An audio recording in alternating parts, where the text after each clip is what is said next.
Okay, the short version. 9/11.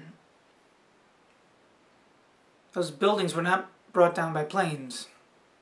They were not brought down by demolition devices, nanothermite charges placed on the supporting columns. Those buildings were brought down because they were disintegrated. All the material, both inside and out, the molecular structure, was turned to dust with some device.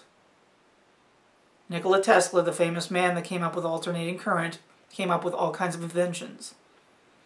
One of them didn't really have a name, but what I call it is a waveform Harmonium Assimilation Amplifier. If you hit any substance with the hammer, you can take a reading of the wavelength that's produced. It's kind of like having a fingerprint for the substance. Well, he took that in, registered it, and looped it. Shot it back into the substance as a loop. Then intensified it through an amplification process. If you have the wavelength exact, and then you keep it in a loop and do that, it destroys the substance. He discovered that, or rediscovered that. The FBI confiscated all of his notes when he died. That man was a genius. That's what happened on 9/11. They either did that from space. There's a shot of Manhattan from straight up there in space. I know they got a lot of satellites out there, but the fact that one was directly above the city right when the buildings went down, we're talking about a lot of square miles for it to be floating out there. And did you know that there was a hurricane that day, just a few miles off the Atlantic shore, called Hurricane Aaron? The very moment all that started, the hurricane changed directions. Everyone talks about HARP and weather manipulation. Well, it happened that day. And it wasn't on the morning news. It was still headed for New York as a Category 3 hurricane. They would have been starting evacuation procedures of Manhattan, and there was nothing on the news. I didn't even know that until recently. And here's the really freaky part. Whoever did it notwithstanding, what didn't make the bombs idea work was this idea that there had to be 3,000 bombs in the 3 buildings, placed there by hypothetically 1,000 or more people.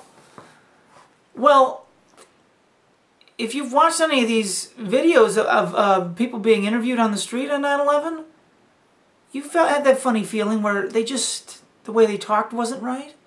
Huh? How did that person know all that from the street? Or this always smacks of, they were all actors. Like, maybe they were all actors. And the people that debate about it not being any planes, and isn't it weird to you that there's less than 10 shots of that second plane hitting the building? That was 2001. Lots of people had cameras. There's not a single shot of the plane hitting the building that didn't go through the television first. I mean, prove me wrong on that, but I have not seen anything where, okay, this person says, yeah, I actually shot this and I uploaded it onto my page first before going to the news station. And the only people ever interviewed on camera that shot the plane were the people that shot the first plane. Now, come on. The French guy is suspicious. Just the way he acts, I don't believe that. But what I believe about those kinds of unprovable things, but look at the buildings and the way they fall. That would have been a half mile of steel, just the Twin Towers, hitting the ground hard. Whether it's the planes bringing them down or the bombs, it's still that much material that's not going to disappear. It would have been a mound of debris about 20 floors high that would have spread out over all the streets and highways around the World Trade Center. But you know how it looked. In the footprint, it was just, you know, some shards of that aluminum casing outside of the doors. There were no desks, no items, nothing. Nothing recognizable. It was just about one story of material in the footprint. Nothing else was really messed up. And the victims. You know, that one guy, Bob McIlvaine, that goes around crying, saying, my son, he's been proven to be a lying actor. You know his son that died on 9/11? He goes to all these things, says the same lines, cries at the same moment. I mean, they've proved him, but he's pretty much it. There's a woman, there's another one. But if 3,000 people died, you know, there'd be at least one person that cared about each one of those people, hypothetically. Be 3,000 or 6,000 at least wanting some answers. If not 20,000, right? That knew these people personally. There's a chance this was all a Truman Show.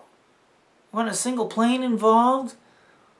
It was all just Star Wars technology out of satellites, shooting holes in the ground, shooting a hole in the Pentagon, melting poles, just locking in on whatever substance from whatever distance, recognizing its, you know, constitution and blowing it away into dust molecularly.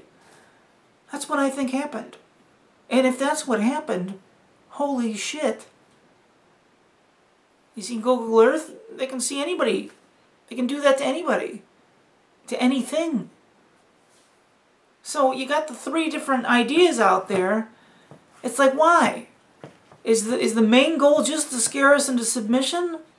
Aren't we really in submission already? Why not have the balls to just come out and admit it? You want to be Rome? Be Rome. Say, I'm Caesar. Here's my sword. You talk any shit at me, I'll cut your head off. I'll turn you into Rorschach in the last moment of Watchmen. Or maybe we've got a chance. You know? I mean, maybe we got a chance. Maybe they wouldn't kill us all if we all just got together and fought it. Who knows how many of them are in on it? But man, there's got to be millions and millions of people that aren't.